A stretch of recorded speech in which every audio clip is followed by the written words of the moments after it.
बिस्मिल्लाह करके स्टार्ट करते हैं अनदर चैप्टर और उसका नाम है चैप्टर नंबर 4 रिप्रोडक्शन। पहले हम लोग पढ़ते हैं रिप्रोडक्शन की डेफिनेशन। रिप्रोडक्शन किसको कहते हैं? Reproduction is known as basic characteristics of life, basic characteristics of living organism.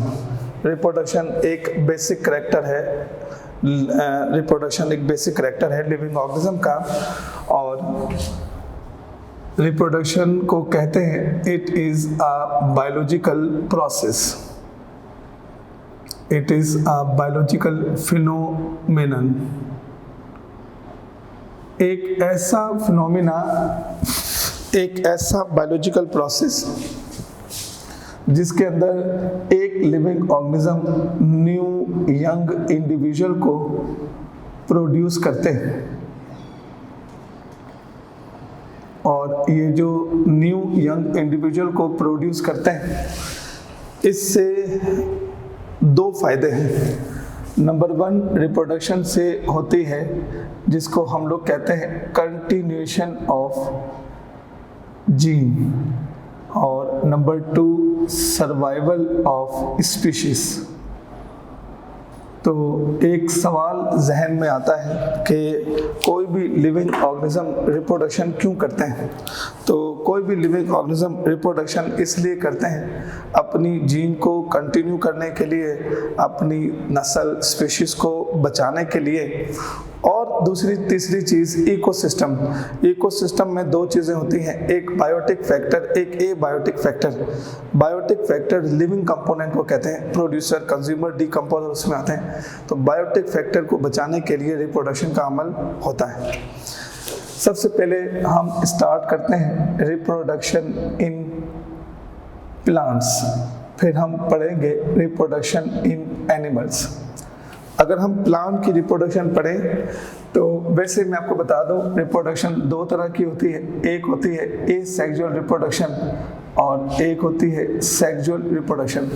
अगर हम रिप्रोडक्शन इन प्लांट्स को देखें तो प्लांट्स के अंदर रिप्रोडक्शन के दो पार्ट्स हैं, एक जिसका नाम है एसेक्सुअल रिप्रोडक्शन इन प्लांट्स और दूसरा कहलाता है जिसे कहते हैं सेक्सुअल रिप्रोडक्शन इन प्लांट्स। अगर हम एसेक्सुअल की बात करते हैं तो उस एसेक्सुअल को फर्दर फिर दो में डिवाइड करते हैं, एक natural asexual reproduction through a natural method, और एक कहलाता है सिंथेटिक, या हम उसे कहते हैं आर्टिफिशियल मेथड। थोड़ा अपनी बात को आगे लेके चलें तो ये जो नेचुरल मेथड की है, ये जो नेचुरल मेथड की रिप्रोडक्शन है, इसमें नंबर 1 आता है स्पोर फॉर्मेशन। ये जो नेचुरल मेथड की रिप्रोडक्शन है इसके अंदर आता है प्रोसेस एपोमिक्सिस का। इसके अंदर प्रोसेस आता है जिसको कहते हैं वेजिटेटिव प्रोपगेशन। और अगर हम बात करें आर्टिफिशियल मेथड की तो आर्टिफिशियल मेथड के अंदर आता है टिश्यू कल्चर क्लोनिंग। अगर हम आर्टिफिशियल मेथड की बात करते हैं तो आर्टिफिशियल मेथड में एक और भी प्रोसेस आता है by cutting process. Sexual reproduction में नंबर 1 है आइसोगैमी, नंबर 2 है एनआइसोगैमी, नंबर 3 है हेट्रोगैमी, और नंबर 4 प्रोसेस है जिसका नाम है ओगैमी।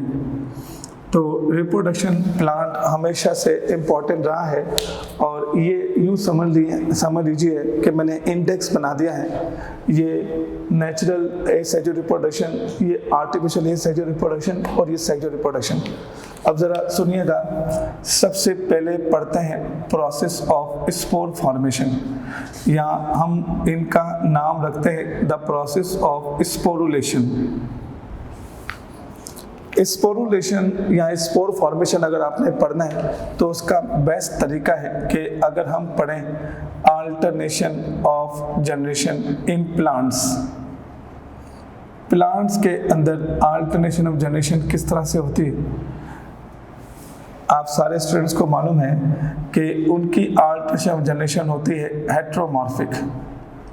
अगर वो ब्रायोफाइट्स में हो तो गैमेटोफाइट स्टेज डोमिनेट होती है, अगर वो ट्रेकियोफाइट्स में हो तो स्पोरोफाइटिक जनरेशन जो है वो डोमिनेट होती है। अब ज़रा देखिएगा कैसे। आप यूँ समझ लीजिए कि ये है एक फीमेल गैमेटोफाइट और इस फीमेल गैमेटोफाइट को हम लोग नाम देते हैं आर्चिगोनियम।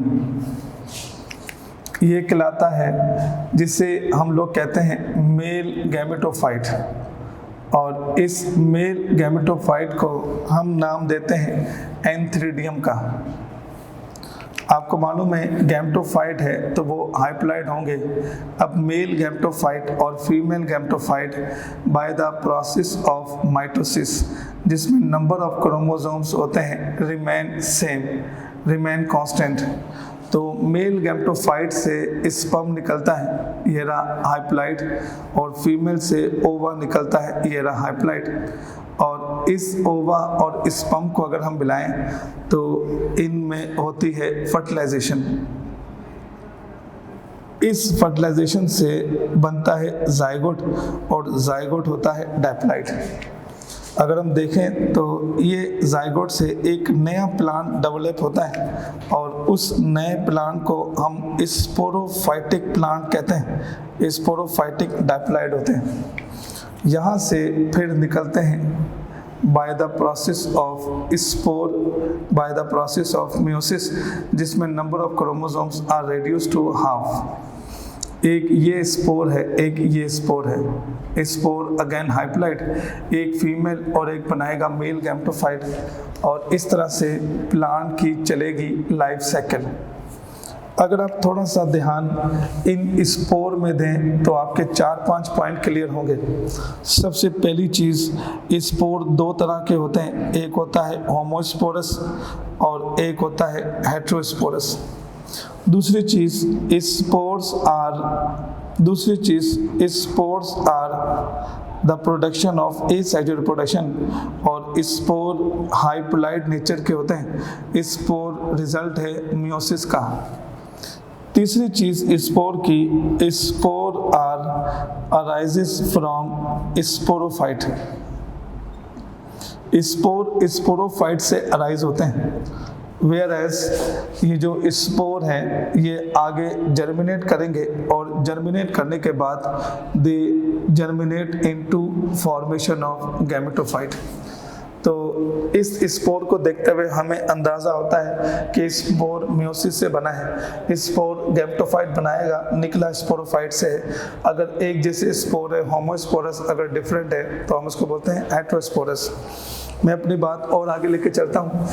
ये तो अगर आपने स्पोर फॉर्मेशन के प्रोसेस को पढ़ना है तो स्पोर फॉर्मेशन का बेहतरीन प्रोसेस जो है वो अल्टरनेशन जनरेशन से सीखना है। नंबर 2, फिर एक और भी चीज़ है जिसको हम लोग कहते हैं एपोमिक्सिस। एपोमिक्सिस किसको बोलते हैं? It is also known as the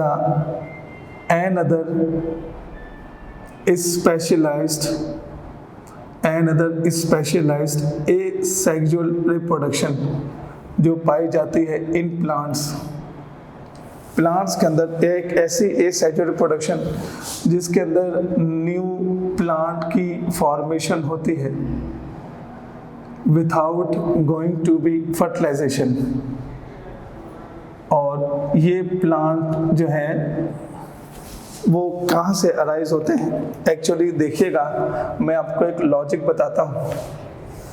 ये स्ट्रक्चर मैंने बनाया है और ये स्ट्रक्चर है ओव्यूल का, और इसके ऊपर है एम्ब्रियोनिक सैक।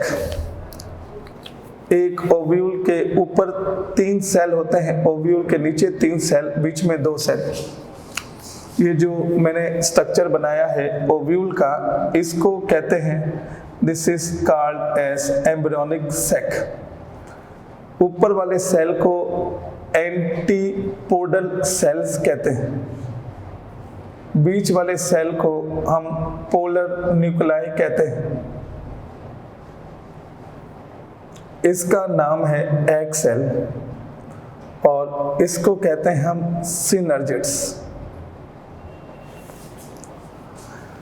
इनके बाहर सेल होते हैं जो इनका खाना बनते हैं, ये रहे इनके बाहर सेल होते हैं जो इनका खाना बनते हैं और इन सेल्स को हम लोग कहते हैं न्यूक्लियस। ये जितने भी एम्ब्रियोनिक सेल में सेल हैं ये आए होते हैं by the process of meiosis. तो these all are haploid whereas nucleus are diploid। जब मैंने स्ट्रक्चर पढ़ा इनका तो समझ में नहीं आया, एक तरफ लिखा था एपोमिक्सिस और एक तरफ लिखा था पार्थिनोकार्पी। पार्थिनो ये कहलाता है पार्थिनोकार्पी। एक्चुअली पार्थिनोकार्पी भी एक तरह से एसेक्सुअल रिप्रोडक्शन है। This is also known as the asexual reproduction present in plants।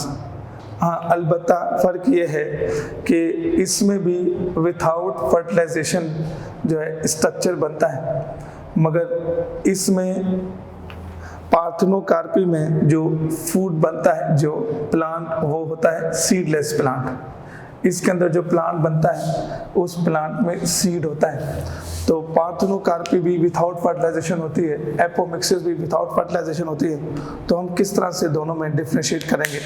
तो आज याद रखिएगा, अगर विथआउट फर्टिलाइजेशन न्यूक्लियस के सेल अगर बगैर फर्टिलाइजेशन के न्यू ऑर्गेनिज्म बन जाएं तो वो एपोमिक्सिस है। बॉटनी की बुक में लिखा है कि एपोमिक्सिस के लिए जो सेल है वो डायप्लॉइड से डेवलप होते हैं और आप देख सकते हैं ओव्यूल में डायप्लॉइड सेल्स कौन से हैं? न्यूक्लियस। और बुक में लिखा है पार्थिनोकार्पी वाले सेल्स हाइप्लॉइड से डेवलप होते हैं। अगर इनमें से कोई सेल बगैर फर्टिलाइजेशन के बनेगा तो हम इसको पार्थिनोकार्पी कहते हैं।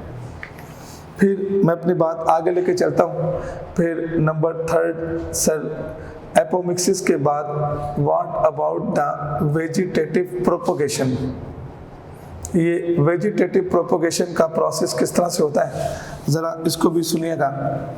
जैसा कि आपको मालूम है कि प्लांट्स के अंदर पार्ट होते हैं जिसे हम वेजिटेटिव पार्ट कहते हैं। वेजिटेटिव पार्ट का मतलब है जिसका काम फूड एंड न्यूट्रिशन बनाना है। वेजिटेटिव पार्ट में होता है रूट, वेजिटेटिव पार्ट में होता है स्टेम, वेजिटेटिव पार्ट में आता है लीफ। फ्लावर के अलावा अगर इनमें से कोई न्यू यंग प्लांट बना ले तो उसको हम लोग कहते हैं vegetative propagation.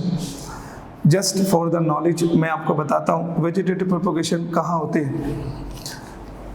There are 2 types of plant। एक जिसका नाम है फेनरोग्राम्स और एक जिसका नाम है क्रिप्टोग्राम्स। जो फेनरोग्राम्स हैं हम उनको कहते हैं it is called as flowering plant. अगर हम क्रिप्टोग्राम्स की बात करें तो वो कहलाता है नॉन फ्लावरिंग प्लांट। सर ये बताएं कि किस तरह से लीफ वेजिटेटिव प्रोपोगेशन करते हैं?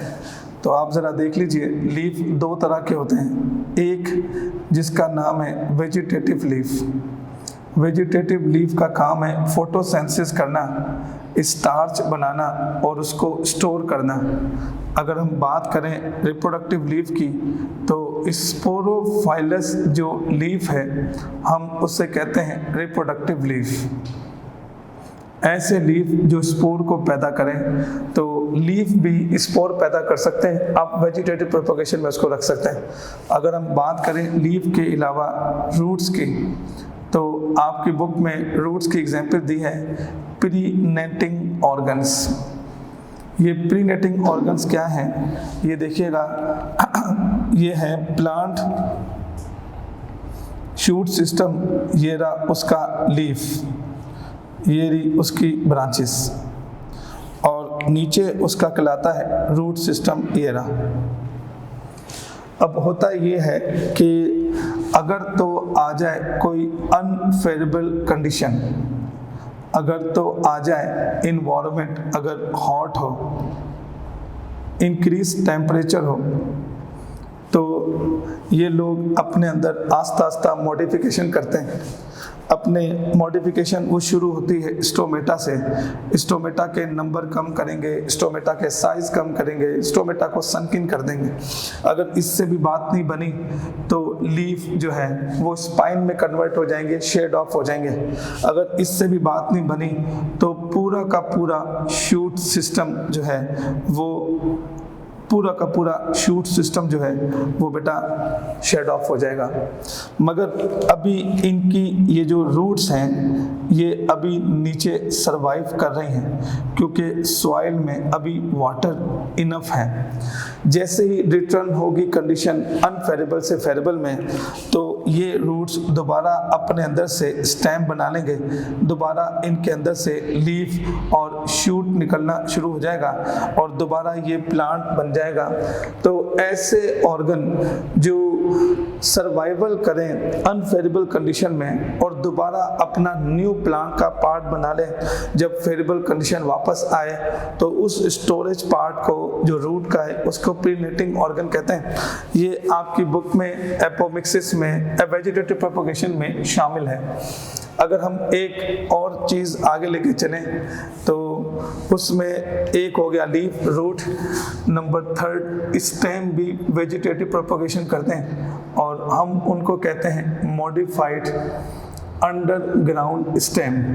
ये रहा मॉडिफाइड अंडरग्राउंड स्टेम। वो मॉडिफाइड अंडरग्राउंड स्टेम कैसे है? नंबर 1 सबसे पहली एग्जाम्पल है पोटैटो। ये देखिएगा, ये रहा पोटैटो का शूट सिस्टम और ये इसके स्टेम है। तो याद रखना ये रूट नहीं है, ये पोटैटो का कहलाता है एरियल स्टेम और ये पोटैटो का कहलाता है अंडरग्राउंड स्टेम। ये आगे जाकर पार्ट जो है बेटा वो फूल जाते हैं just because to the storage of starch. इनके अंदर स्टार्च स्टोर होता है। ये रहा जो आपको मेन बात जिसके लिए मैंने ये पोटैटो का टॉपिक स्टार्ट किया, यहाँ पर एक स्ट्रक्चर होता है। ये रहा, आप सो कॉल्ड इसको देख के बता सकते हैं कि ये एक बर्ड है। आलू आपने भी देखा होगा, कुछ पार्ट उसके बेटा नो बर्ड की तरह होते हैं, हम उन्हें पोटैटोस आई कहते हैं। और ये वो पोटैटोस आई हैं कि अगर आप इसको अलग से काट कर किसी फेवरेबल इन्वायरमेंट में दबा दें, वो वहाँ से एक न्यू पोटैटो का प्लांट बन सकता है। तो पोटैटो में पोटैटो आईज या पोटैटो के अंदर बर्ड फॉर्मेशन होती है। नंबर 2 और कोई चीज़, जी हाँ, इसमें एक और भी चीज़ आती है जिसको हम लोग कहते हैं राइजोम।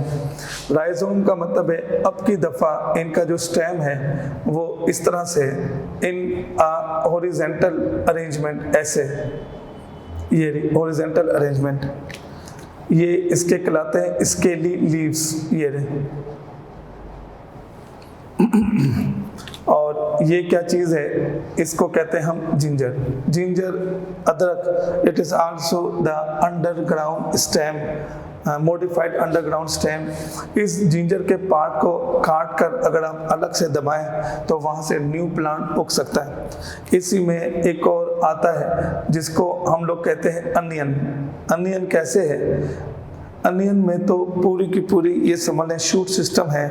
हद हो गई कि पूरा का पूरा जो अल्लाह पाक ने ये जो शूट सिस्टम है इसको अंडरग्राउंड द सॉइल बनाया। कैसे ज़रा देखिएगा, ये स्टेम और ये इसका कहलाता है सेंट्रल एक्सिस। इसके ऊपर होते हैं जिसको हम लोग कहते हैं स्केली लीव्स। ये रहे स्केली लीव्स और ये बीच में स्टेम और ये कहलाता है जिसको कहते हैं राइजोइड्स। ये देखिएगा, ये रहा। तो इस हिस्से को हम लोग कहते हैं this is known as scaly leaf. अंदर जो होता है उसको हम लोग कहते हैं जूसी लीफ। ये वाला पार्ट मॉडिफाइड रूट है जिसका नाम है राइजोइड्स। और इसके अंदर के पार्ट को हम लोग कहते हैं सेंट्रल एक्सिस, जिसका नाम क्या है, स्टेम। तो अनियन तो पूरा का पूरा अंडरग्राउंड शूट सिस्टम है। तो हमारा टॉपिक था वेजिटेटिव प्रोपगेशन का कि वेजिटेटिव पार्ट भी क्या रिप्रोडक्शन कर सकते हैं। बिल्कुल। फिर हम चलते हैं आर्टिफिशियल एसेक्सुअल रिप्रोडक्शन में। पहला मेथड है जिसका नाम है bye cutting method. Bye cutting method ये पूरी दुनिया में इस्तेमाल होता है। रोज प्लांट में हम ये टेक्निक इस्तेमाल करते हैं।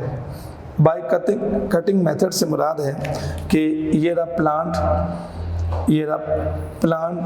और इसमें ये रहा स्टेम, ये इसके ऊपर फ्लावर है, ये रहा स्टेम, इसके ऊपर फ्लावर है और इस स्टेम की आगे फिर फर्दर भी ब्रांचेस हैं। इस तरह से आप एक काम कीजिए, चूंकि रोज प्लांट में कोई सीड नहीं होता, रोज प्लांट सीडलेस है, तो आप एक काम कीजिए, इसका कुछ ऐसा स्टेम का पोर्शन काट कर अलग कर लें।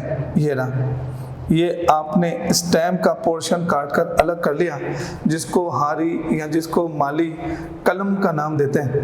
ये 7 इंच की होती है, जिसमें नोड और बड होना चाहिए। आप इसको जमीन में दबा दें। This is the part of stem. आप देखेंगे कुछ दिनों के बाद नीचे से इनकी आहिस्ता आहिस्ता रूट्स निकलना शुरू हो रही हैं। ये रूट्स, जिसको हम लोग कहते हैं, this root is known as adventitious root. और अगर तो ये बर्ड है तो बर्ड से निकलेंगी ब्रांचेस, अगर तो ये नोड है तो नोड से निकलेगा लीफ। तो एक कटे हुए पार्ट्स को, स्टेम को आप न्यू प्लांट में कन्वर्ट कर दें, इसको कहते हैं बाय कटिंग मेथड। फिर इसमें एक और मेथड भी आता है बाय कटिंग के अलावा, और इसको कहते हैं बाय ग्राफ्टिंग मेथड। ये ग्राफ्टिंग मेथड किस तरह से है कि ये एक प्लांट है जिसके अंदर रेड रोज उगे हुए हैं। ये रहा, आप यूँ समझ लीजिए, ये दूसरा प्लांट है जिसके अंदर ग्रीन कलर के रोज उगे हुए हैं। ये रहे। एक काम करें कि हम लोग ये करते हैं कि हम पूरा का पूरा पैरेन्काइमा का सेल यहाँ से लेकर, डोनर से लेकर, हम उसको इम्प्लांट करते हैं, ग्राफ्ट करते हैं बेटा स्टेम में। अब हमने इसको जो लिया पार्ट, एक्चुअली हमने इसका पैरेन्काइमा, कॉलेन्काइमा और स्केलेन्काइमल टिश्यू लेकर यहाँ पर ग्राफ्ट लगा दिया।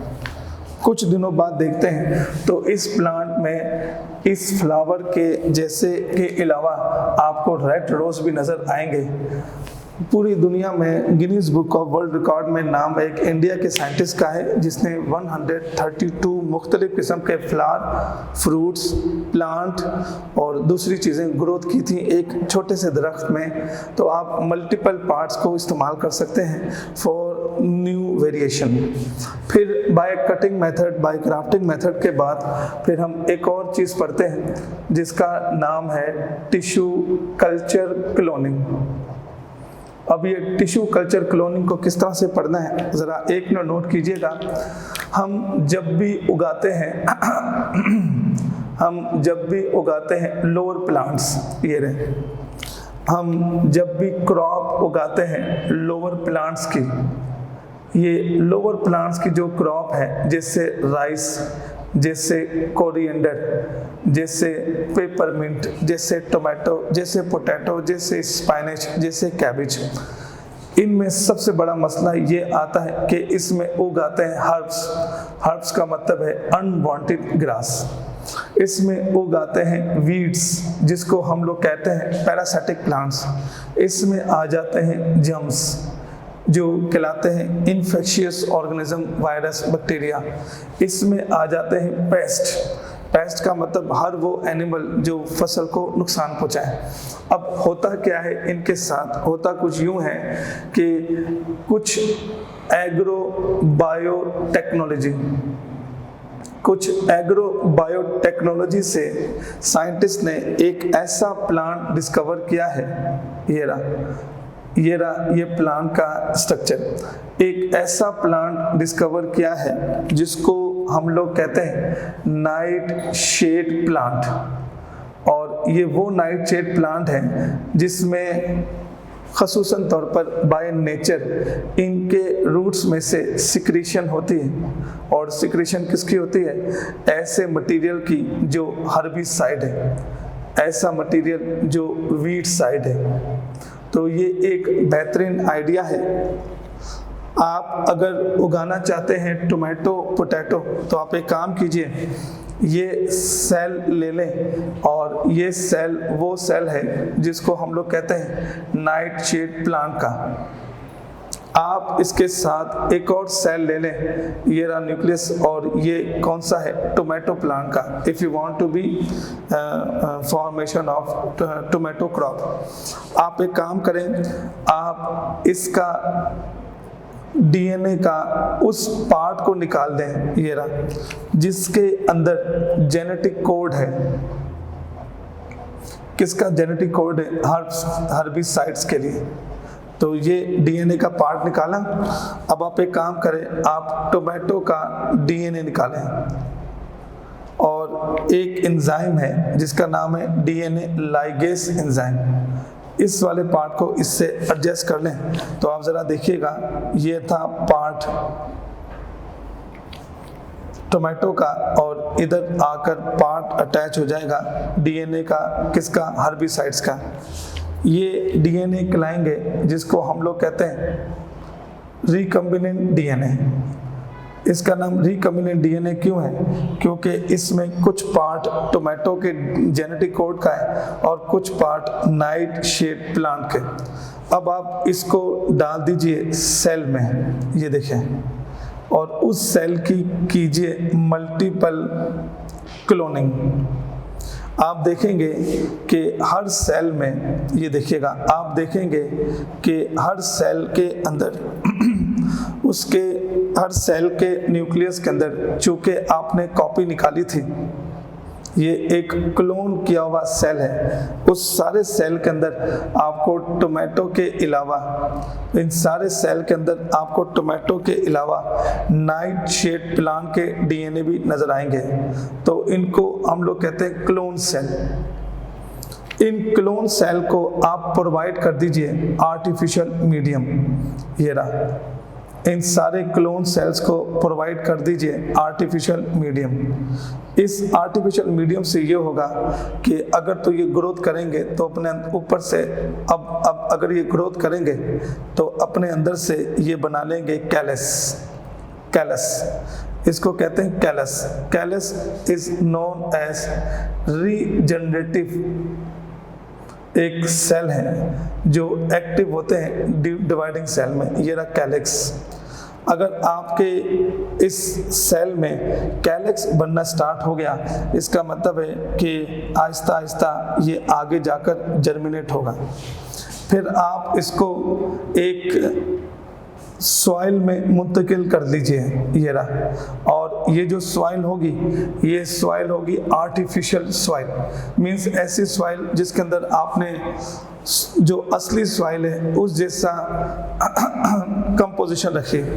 आप देखेंगे कि ये जो कैलेक्स बना था, इससे आगे शूट सिस्टम और आगे रूट सिस्टम बनना शुरू हो गया। ये रहा शूट सिस्टम, रूट सिस्टम। और फिर आप इसको मुंतकिल कर दें सॉइल में, तो अब एक पूरा का पूरा टोमेटो प्लांट बन गया।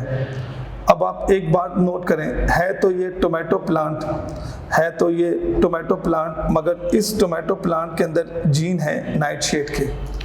अब इस टोमेटो के पास इन टोमेटो के पास हर्बिसाइड निकलना शुरू हो जाएगा फ्रॉम देयर रूट्स, और इस तरह से आपने इनको बचा लिया, प्लांट को हर्ब्स के, वीड्स के इन्फेक्शन से। वो वाला सेल जिसका आप सेल वॉल रिमूव करके ये प्रोसीजर करेंगे, उसको हम लोग प्रोटोप्लास्ट कहते हैं, प्रोटोप्लास्ट। सर इससे फ़ायदा क्या है? बेटा हम इससे 2-3 अहम तरीन फ़ायदे हैं कि जो आपकी क्रॉप है वो उसकी डेवलपमेंट, उसकी ग्रोथ, उसकी डिवीज़न जो है वो पहले के मुकाबले में ज़्यादा होगी। दूसरा ये कि वो जो आप फ्रूट्स, वो जो आप वेजिटेबल्स उगाएंगे वो पहले से ज़्यादा उनके अंदर न्यूट्रिशनल वैल्यू होगी, पहले से ज़्यादा उनके अंदर फूड के न्यूट्रिशन की वैल्यू इंक्रीज होगी। नंबर 3, आप हर्बिसाइड से, आप वीड साइड से इन प्लांट्स को बचा सकते हैं, प्लांट को प्रिवेंट कर सकते हैं। तो जैसे गंदम, वीट, शुगर कैन, इस मेथड से आप लोग कई न्यू वैरायटी ऑफ प्लांट्स बना सकते हैं और इस चीज़ को हम लोग कहते हैं ट्रांसजेनिक प्लांट। ऐसा प्लांट जो ट्रांसफ़र ऑफ जीन से आया हो उसको हम लोग कहते हैं ट्रांसजेनिक प्लांट। तो ये था एसेक्सुअल रिप्रोडक्शन सिंथेटिक, ये एसेक्सुअल रिप्रोडक्शन सिंथेटिक वो नेचुरल, और ये टिश्यू कल्चर क्लोनिंग। अब ज़रा देखिएगा, हम लोग पढ़ते हैं सेक्सुअल रिप्रोडक्शन इन प्लांट। अगर हम सेक्सुअल रिप्रोडक्शन की बात करें तो ये कहलाता है गैमेट्स एक जैसे, हम इसको कहते हैं आइसोगैमी। आइसोगैमी का मतलब होता है ऐसे गैमेट जो सेम हो फंक्शन के हिसाब से, जो सेम हो स्ट्रक्चर के हिसाब से, उस मेल फीमेल के फर्टिलाइजेशन को हम आइसोगैमी कहते हैं। और एक और भी है, इसको हम लोग कहते हैं एन आइसोगैमी। एन आइसोगैमी का मतलब है दे हैव सेम स्ट्रक्चर दिखने में सेम है मगर they have different function. Different function का मतलब है कि यूँ समझ लें मेल और फीमेल में हो सकता है कि एक फ्रक्टोज बना रहे हैं, एक ग्लूकोज, एक फ्लैजिला है, एक के पास नहीं है। फिर इसके अलावा ये है फीमेल और मेल के अंदर स्ट्रक्चर इस तरह से, ये कहलाता है जिसको हम लोग कहते हैं हेट्रोगैमी, और ये कहलाता है जिसका नाम है ओगैमी। ओगैमी का मतलब होता है they have different dissimilar size, dissimilar shape, dissimilar function. और ये जो हेट्रोगैमी है ये भी कहलाते हैं they have different size, they have different shape, they have different function. अब ये देखिएगा, फीमेल का साइज बड़ा होगा गैमेट का और मेल का साइज छोटा होगा इस तरह से। तो ये जो हेट्रोगैमी है ये और इन दोनों में कोई ख़ास फ़र्क नहीं है, सिर्फ फ़र्क है प्लांट्स की लोकेशन का। हेट्रोगैमी का लफ्ज़ उस टाइम इस्तेमाल करते हैं जब हम हायर प्लांट्स की बात करें, ओगैमी का लफ्ज़ उस समय इस्तेमाल करते हैं जब हम लोअर प्लांट्स या जब हम बात करें एल्गी की। तो ये सारा रिप्रोडक्शन इन प्लांट्स का एसेक्सुअल और सेक्सुअल रिप्रोडक्शन का हिस्सा है।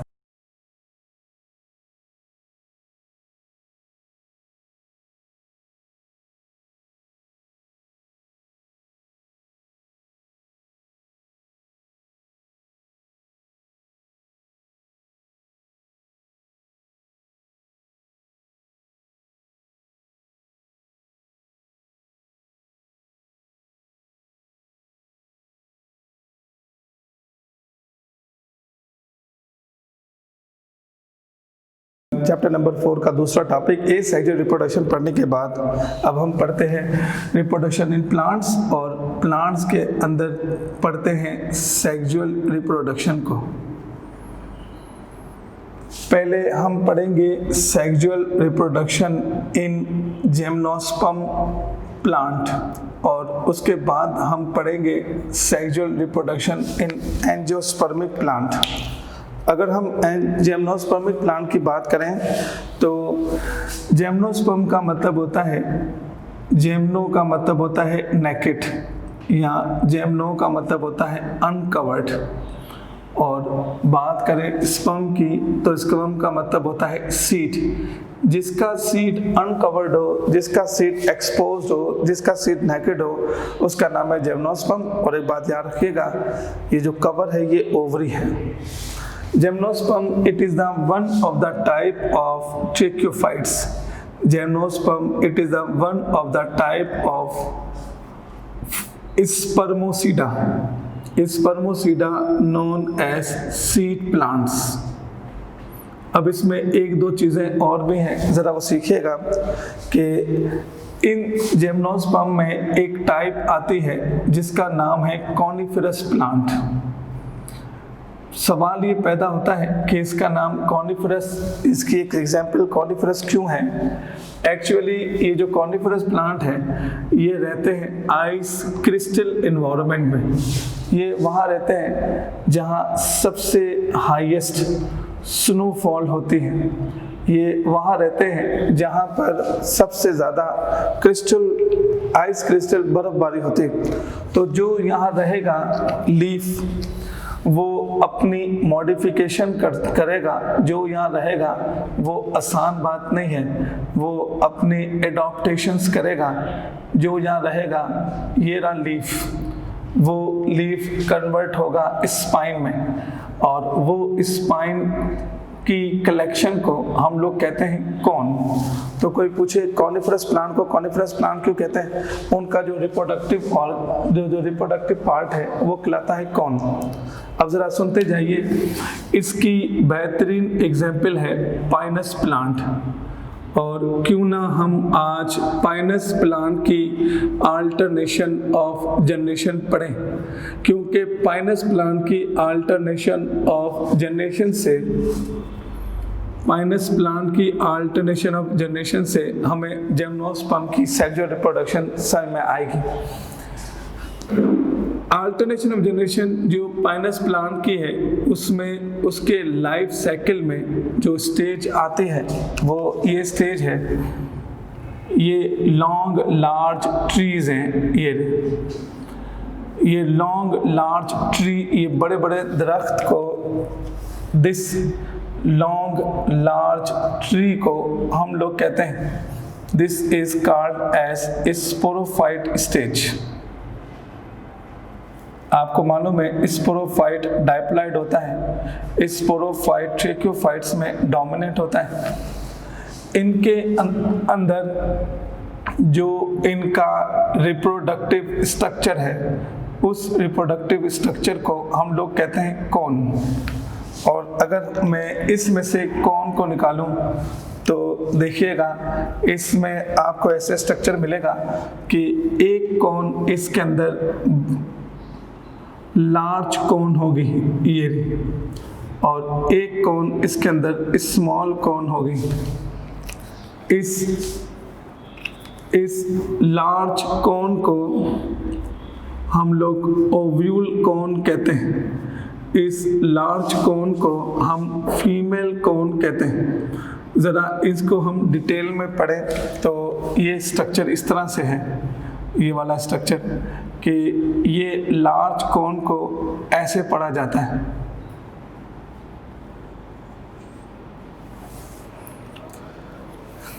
इसको हम लोग कहते हैं मेगा स्पोरोफाइलस लीफ।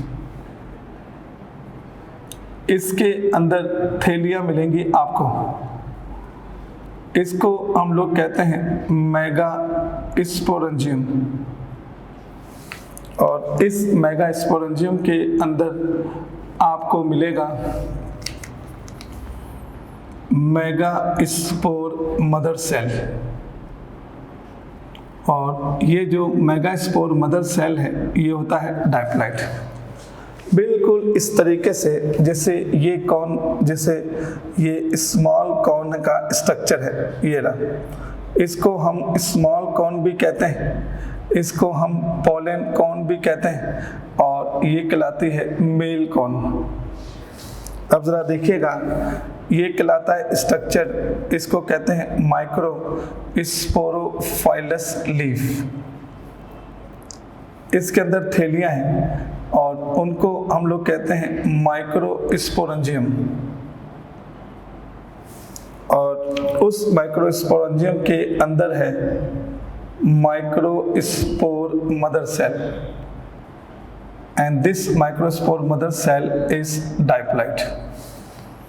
अब इस मेगास्पोर मदर सेल के अंदर होगी मियोसिस, और मियोसिस से बन जाएगा फिर ये स्ट्रक्चर जिसको हम लोग कहते हैं megaspore, and this megaspore is haploid. ये मेगास्पोर आफ्टर डेवलपमेंट कन्वर्ट हो जाएगा फीमेल गैमेटोफाइट में, और इस फीमेल गैमेटोफाइट को हम लोग नाम देते हैं आर्चिगोनियम। इस आर्चिगोनियम से बनेगा जिसका नाम है ओव्यूल। जिसने ओव्यूल का स्ट्रक्चर पढ़ना है वो ये देख लीजिए, ये ओव्यूल का स्ट्रक्चर है ऐसे। ओव्यूल के अंदर बीच में कहलाता है एग सेल, और यहाँ पर जो स्ट्रक्चर होता है उसको हम न्यूक्लियस कहते हैं। ये ओव्यूल का स्ट्रक्चर है, ये कहलाता है इंटीग्यूमेंट्स, इसको हम लोग कहते हैं न्यूक्लियस, और ये कहलाता है एग सेल। न्यूक्लियस डाइप्लॉइड है, एग सेल हाइप्लॉइड है, और ये कहलाता है माइक्रोफाइल। अगर हम बात करें माइक्रोस्पोर मदर सेल की, तो इसके अंदर होती है मियोसिस, और मियोसिस से बनता है जिसका नाम है माइक्रोस्पोर, और वो हाइप्लॉइड है। इस माइक्रोस्पोर से फिर बनता है मेल गैमेटोफाइट।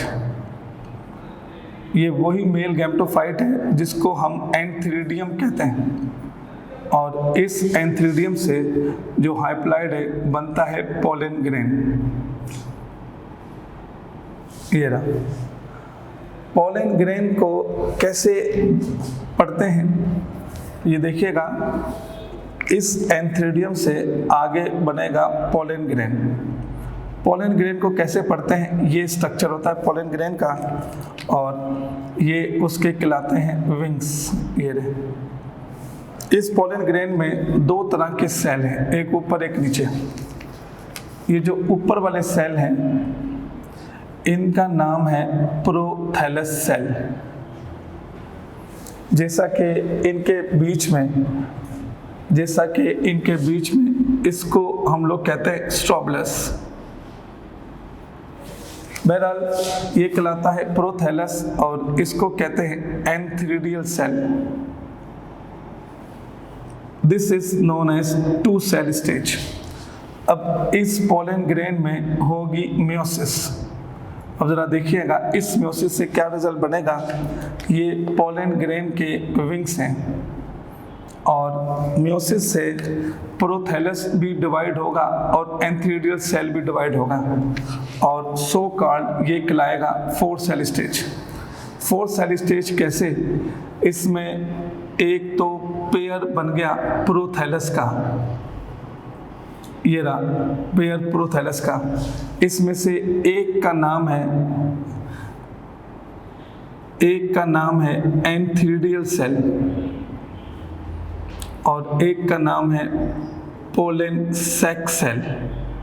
तो आप देख लीजिए प्रोथैलस हो गए 2, एक एंथ्रीडियल, एक पोलन सैक, तो मिलाकर 4 सेल हो गए। फिर इसमें आगे फिर इनमें माइटोसिस होती है, इनमें भी आगे माइटोसिस होगी, और अब कहा जाता है कि ये प्रोथैलस डीजनरेट हो जाते हैं। ये जो एंथ्रीडियल सेल था, ये एंथ्रीडियल सेल भी 2 में डिवाइड होगा। ये जो पोलन सैक सेल था ये भी 2 में डिवाइड होगा। ये कहलाता है पोलन ग्रेन का विंग्स। ये रहे, और अब ये बन जाएगा 6 सेल स्ट्रक्चर। मैं आपको बताता हूँ 6 सेल कैसे। दिस इज डीजनरेटेड, मगर ये पेयर ऑफ प्रोथैलस है।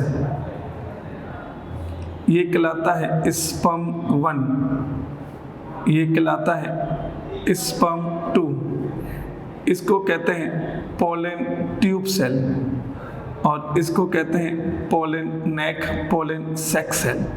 तो ये इस तरह से 6 का मास बन गया और अब इनके अंदर सो कॉल्ड पॉलिनेशन होगी। ये जो पोलन ग्रेन है ये ओव्यूल की तरफ जाएगा।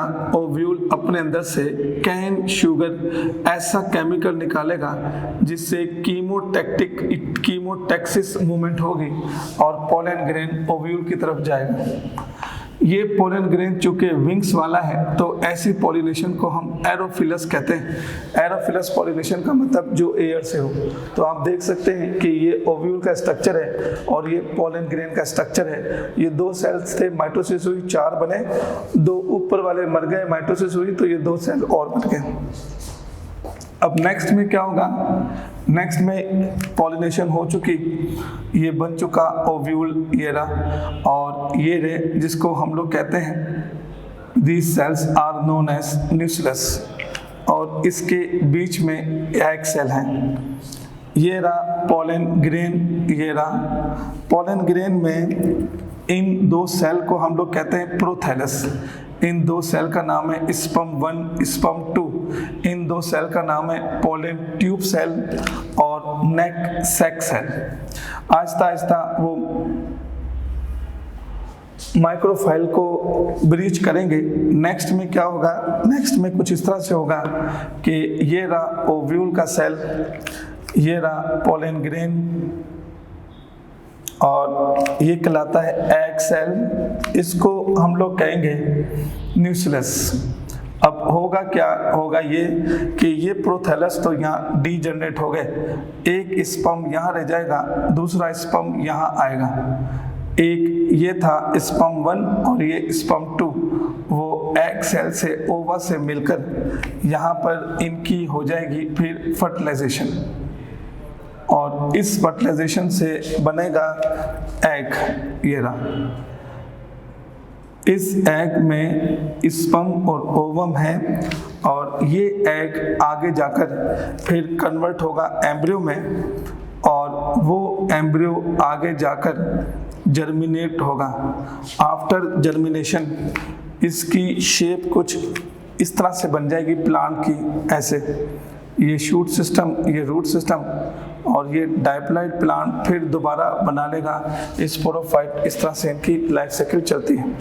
तो ये जो इनकी लाइफ साइकिल है ये एक्चुअली लाइफ साइकिल है जिम्नोस्पर्म की। आपकी बुक में जो 6-7 स्टेप्स लिखे हैं वो एक्चुअली इसके हैं। सर इनका क्या होगा? ये जो न्यूक्लियस है यही सेल मर के जाइगोट का फूड बना लेंगे न्यूक्लियस। अब आगे चलते हैं। ये तो था जिम्नोस्पर्म का। नंबर 2 हम लोग पढ़ते हैं एंजियोस्पर्म के अंदर, एंजियोस्पर्म प्लांट के अंदर रिप्रोडक्शन। आपको मालूम है एंजियो एक्चुअली इसका मतलब होता है वेसल्स या इसका मतलब होता है कवरिंग और स्पर्म का मतलब होता है सीड। ऐसा सीड जो कवर्ड हो ओवरी से हम उसे एंजियोस्पर्म कहते हैं। और सबसे पहली चीज़ जो हम इसकी पढ़ेंगे वो पढ़ेंगे फ्लावर। फ्लावर अपनी जगह रिप्रोडक्टिव पार्ट है। फ्लावर अपनी जगह रिप्रोडक्टिव पार्ट प्लांट का है, मगर फ्लावर को ये भी कहते हैं कि it is known as compressed, it is known as modified shoot system. Allah पाक ने पूरा का पूरा शूट सिस्टम को मॉडिफाइड करके फ्लावर बना दिया। अब ज़रा देखिएगा, जहाँ से फ्लावर अटैच होता है इसके इस पार्ट को हम पेडिकल कहते हैं और ये वाला पार्ट कहलाता है टी। टी का मतलब है थैलेमस या हम इसे कहते हैं रिसेप्टेबल। ये रहा थैलेमस या रिसेप्टेबल, एक्चुअली ये है मॉडिफाइड स्टेम। ये रही फ्लावर के अंदर आपको मिलेगा कैलिक्स। ये रहा फ्लावर के अंदर आपको मिलेगा कोरोला।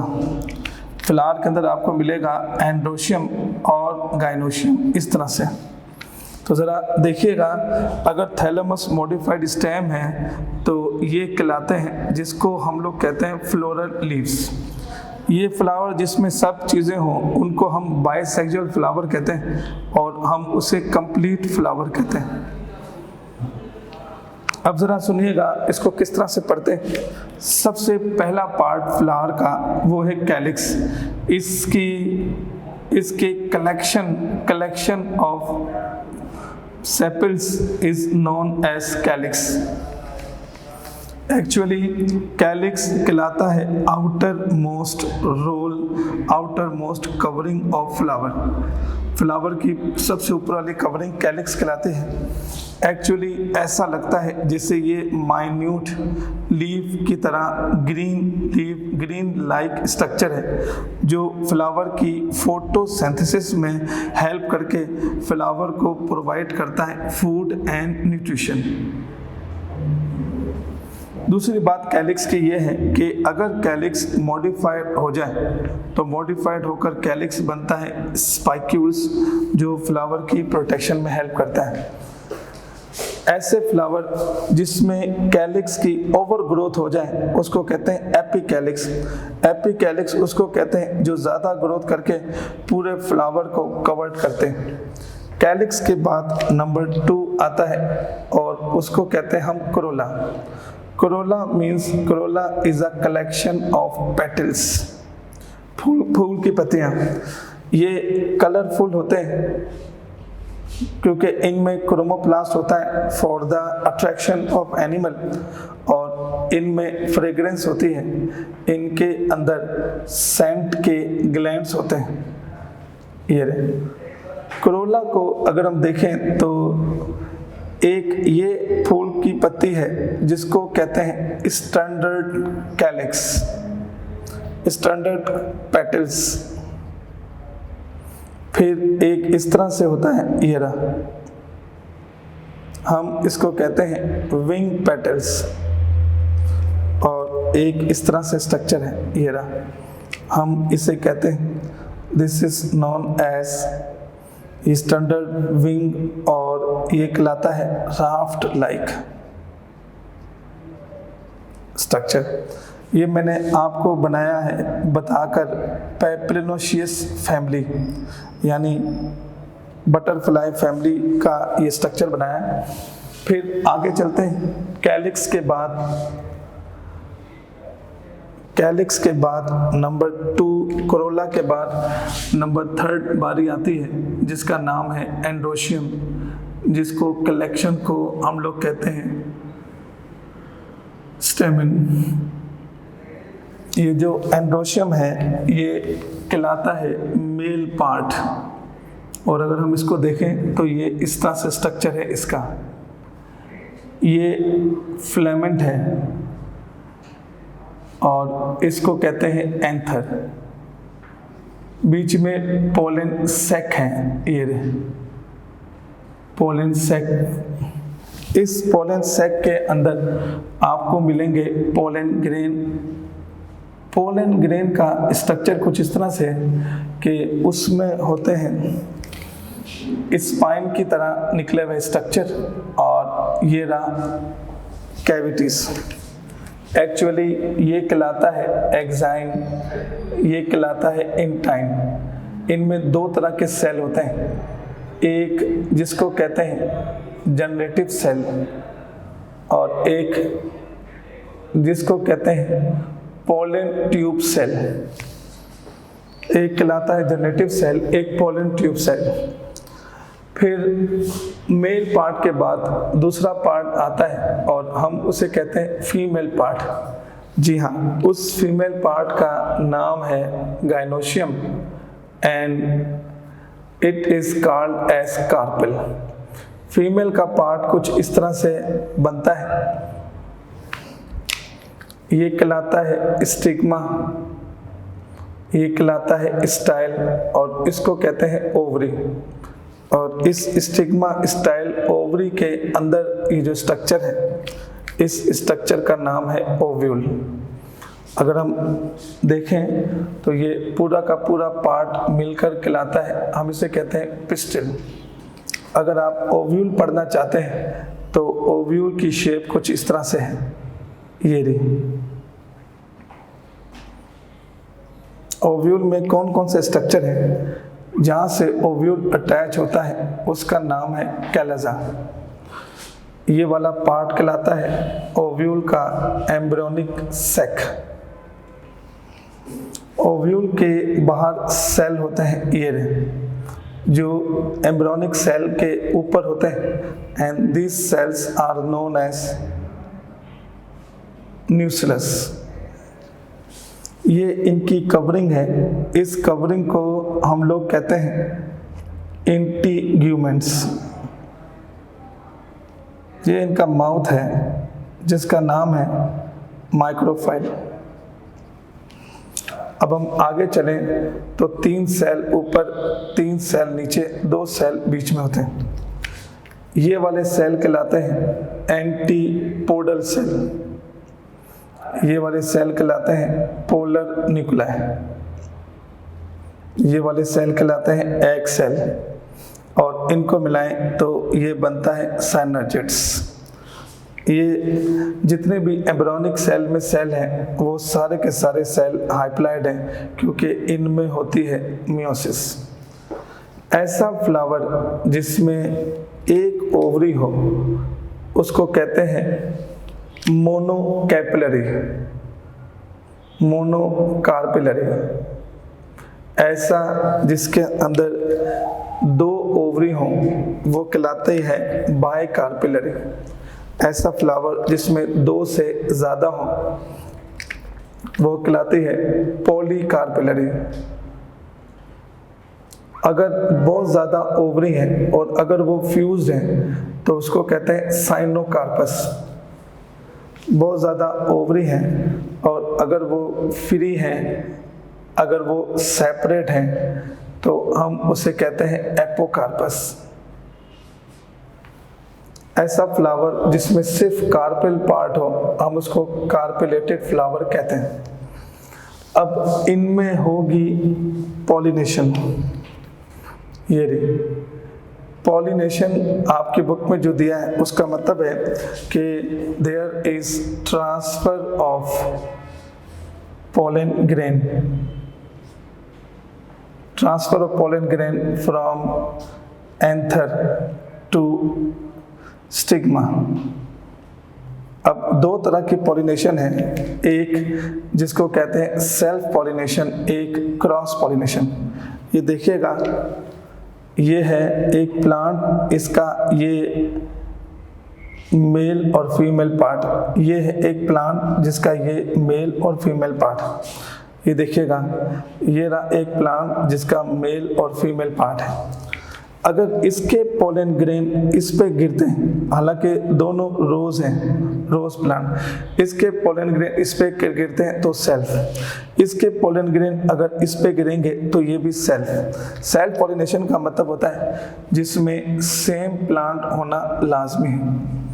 अब इसके पोलन ग्रेन, हालांकि दोनों की स्पीशीज सेम है, अगर इस पे गिरेंगे तो this is known as cross pollination. Cross pollination का मतलब है सेम स्पीशीज मगर है अनदर प्लांट। अगर तो पॉलिनेशन एयर के जरिए हो रही है तो हम इसको कहते हैं एरोफाइलस। अगर पॉलिनेशन हो रही है थ्रू द वाटर तो हम उसे कहते हैं हाइड्रोफाइलस। अगर पॉलिनेशन हो रही है थ्रू एनी एनिमल्स हर्बीवोरस तो हम इसे कहते हैं जूफाइलस। अगर पॉलिनेशन हो रही है थ्रू द इंसेक्ट्स तो हम इसको बोलते हैं एंटेमोफाइलस। फिर पॉलिनेशन हो गई तो पॉलिनेशन के बाद क्या होगा, ये रहा स्टिग्मा, ये रहा स्टाइल और ये रही ओवरी। इस ओवरी के अंदर स्ट्रक्चर है ओव्यूल का, ये रहा ओव्यूल का स्ट्रक्चर और ये है एम्ब्रियोनिक सैक। ये कहलाते हैं एंटीपोडल सेल, पोलर न्यूक्लियाई और एग सेल। अब यहाँ पर आएगा पोलन ग्रेन।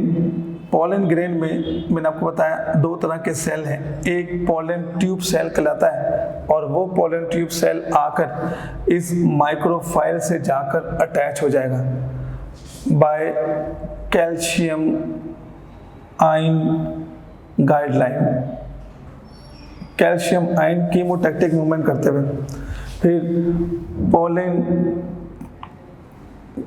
में जेनेटिव न्यूक्लियाई आएगा और वो जेनेटिव न्यूक्लियाई यहाँ आकर माइटोसिस के जरिए डिवाइड हो जाएगा, एक स्पर्म 1 में एक स्पर्म 2 में। तो माइटोसिस करेगा जेनेटिव न्यूक्लियाई और उसके माइटोसिस करने से एक बन जाएगा स्पर्म 1, एक बन जाएगा स्पर्म 2। आपकी बुक लिखती है कि ये स्पर्म जाकर पोलर न्यूक्लियाई से मिलता है। ये देखिएगा स्पर्म, ये देखिएगा ऐसे है ये स्ट्रक्चर, ये स्पर्म 1 प्लस पोलर न्यूक्लियाई। अब आप जरा देख सकते हैं कि स्पर्म 1 में हाइप्लॉइड होता है, पोलर न्यूक्लियाई डाइप्लॉइड होते हैं और ये बन जाएगा एंडोस्पर्म, और एंडोस्पर्म जो है वो ट्राइप्लॉइड है। फिर स्पर्म 2 जाकर एग सेल से मिलेगा। ये देखिएगा ये रहा sperm 2 plus egg cell. Sperm 2 और एग सेल मिलकर बनता है जाइगोट, और जाइगोट क्या होता है? डाइप्लॉइड। इस चीज को हम नाम देते हैं, this is known as double fertilization. After double fertilization कौन कौन सी चीजें क्या क्या बनाती हैं? ये जो स्टिग्मा और ये जो स्टाइल है ये मिलकर बनाते हैं पेडिकल ऑफ फ्रूट। ये जो ओवरी है ये कन्वर्ट हो जाती है फ्रूट में, और ये जो ओव्यूल है ये कन्वर्ट हो जाता है सीड में। ये जो मैंने आपको बताया था इंटीग्यूमेंट्स, ये कन्वर्ट हो जाती हैं सीड कोट में, और इस तरह से डबल फर्टिलाइजेशन होती है। इस डबल फर्टिलाइजेशन से जो चीज़ सामने आती है वो आती है seed. There are 2 types of seed, क्योंकि seed is known as fertilized ovule. ये 2 तरह के सीड होते हैं, ये रहे, हम इन्हें कहते हैं this is called as endospermic seed, और ये कहलाता है non endospermic seed. Endospermic seed उसको कहते हैं जिसके अंदर खाना एंडोस्पर्म अलग से पड़ा हो और जिसके अंदर एम्ब्रियो अलग से पड़ा हो, ये रहा। तो एंडोस्पर्मिक सीड उसको कहते हैं जिसके अंदर एंडोस्पर्म अलग से हो, जिसके अंदर एम्ब्रियो अलग से हो। मेज, ग्रेन, वीट, ओट, राइस, ये रहा वीट, ओट, राइस, मेज, ग्रेन, ये सारे ये वाले होते हैं। नॉन एंडोस्पर्मिक सीड में सबसे पहली चीज होती है जिसको हम लोग कहते हैं सीड कोट, और इसके अंदर सीड कोट 2 होता है, एक टेस्टा, एक टैगमेन। ये रहा अंदर एम्ब्रियो का स्ट्रक्चर, ये रहा। ऊपर वाला पार्ट कहलाता है पी, नीचे वाला आर। पी का मतलब होता है प्लम्यूल, प्लम्यूल से बनेगा शूट सिस्टम। नीचे वाला कहलाता है आर, आर का मतलब है रेडिकल, रेडिकल से मुराद है रूट सिस्टम। और ये रे यहाँ पर इनके सी, सी से मुराद है cotyledons, and this cotyledon are called as seed leaves. और इनका जो एंडोस्पर्म है वो इनके पूरी कैविटी में फैला हुआ होता है, ये रहा, इसलिए हम इसको बोलते हैं नॉन एंडोस्पर्मिक सीड। इस सीड में जो अगला है वो है सीड की जर्मिनेशन का प्रोसेस। इस सीड में जर्मिनेशन होती है और इसका नाम है एपिजियल जर्मिनेशन।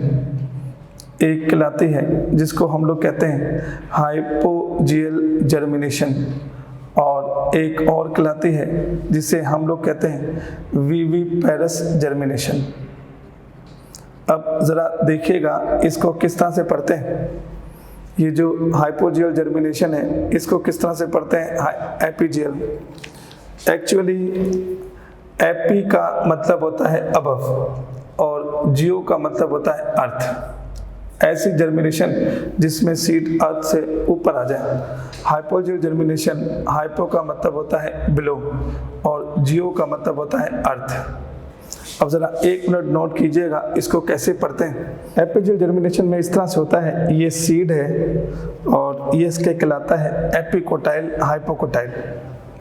अब क्या होगा कि इधर जो ग्रोथ होगी सीड की, उसमें हाइपोकोटाइल की ग्रोथ ज़्यादा होगी, एपिकोटाइल की कम होगी। अब आहिस्ता आहिस्ता आप देखिएगा कि सीड में एपिकोटाइल की ग्रोथ ज़्यादा, हाइपोकोटाइल की ग्रोथ ज़्यादा होती जा रही है, ये देखें, और एपिकोटाइल की ग्रोथ उतनी की उतनी है। नेक्स्ट में ये होगा कि हाइपोकोटाइल की ज़्यादा ग्रोथ होने की वजह से सीड जो है वो ज़मीन के ऊपर आ जाएगा, ये रहा, और आहिस्ता आहिस्ता इसमें राइजोइट्स निकलेंगे। मैं थोड़ा और डिटेल में बताऊं तो नेक्स्ट में क्या होगा कि ये जो सीड है ये ऊपर आ चुका ज़मीन से, ये एपिकोटाइल और ये कहलाता है हाइपोकोटाइल। इस सीड के कोटिलिजन्स टूटेंगे, जब टूटेंगे तो ये प्लांट कुछ इस तरह से होगा कि इसमें दोनों के दोनों लीफ पाए जाएंगे, ये। तो ऐसी ग्रोथ जिसमें सीड ज़मीन से ऊपर हो जाए उसको कहते हैं एपिजियल। नंबर 2 कहलाती है जिसका नाम है हाइपोजियल जर्मिनेशन।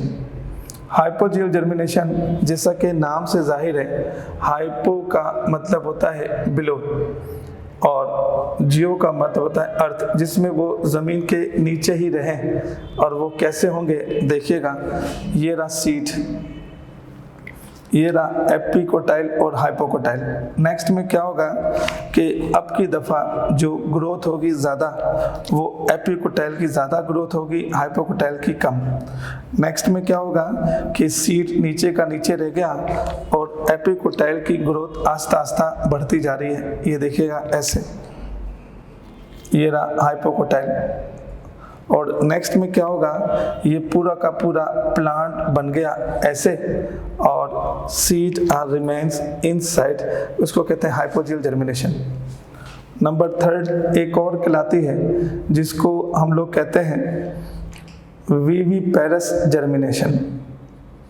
अब इस विविपेरस जर्मिनेशन को हम कैसे देखते हैं, 2 तरह के एनिमल पाए जाते हैं, आपको मालूम होगा, एक ओविपेरस एनिमल और एक कहलाते हैं विविपेरस एनिमल। अगर हम ओविपेरस एनिमल की बात करते हैं तो ओविपेरस एनिमल अपने अंदर से एग लेइंग अंडा देते हैं, और विविपेरस एनिमल चाइल्ड की बर्थ करने में हेल्प करते हैं। इधर भी यही है, विविपेरस, ये रहा डेट पाम प्लांट इसका नाम है। इसमें ये होता है कि यहाँ पर ये समझ लें एक खजूर, एक कोकोनट है, और अंदर जो है वो कोकोनट वाटर है। यहाँ पर जो सीड होगा वो कुछ ही अरसे के बाद जर्मिनेट कर जाएगा, उसका रूट और शूट सिस्टम निकल आएगा। अब आप मुझे बताएं, इस प्लांट में सीड जर्मिनेट तो कर गया, while they are remains inside the remains attach with parental plant. जो पेरेंटल प्लांट से अटैच है उसको कहते हैं विविपेरस। जैसे माँ के पेट में बच्चा होता है ऐसे ही सीड।